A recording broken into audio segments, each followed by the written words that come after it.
Ito naman, naggawa ako ng mashed potato. Yan, mashed potato. Pinakuluan ko yung patatas. Tapos, ito nilagay ko na siya dito. Yan na. Nahuruma na yan siya. Yan, pag huruma niya yan, ilalagay natin ang topping sa taas. Yung chicken with cream.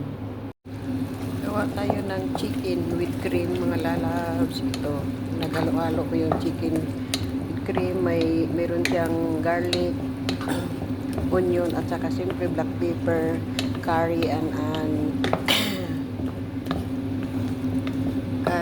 curcum. Yan, pinagalo-halo ko. Maluto na yan. Lalagay na natin dito. Yan na guys, nilagay ko na itong chicken dito sa taas. Sa taas.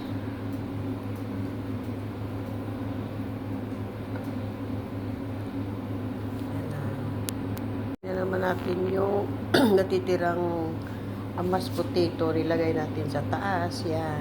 Tinakpan natin yung yung chicken with cream. Na nilagyan natin ng cheese sa ibabaw para ilalagay natin yan sa oven. Yan.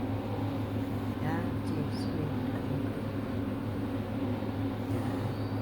Yan ang resulta guys. Ginawa ko with cheese. Potato, mashed potato with cheese cream. Chicken with cream. Yan. Diba? So, sarap. Yan. Thank you for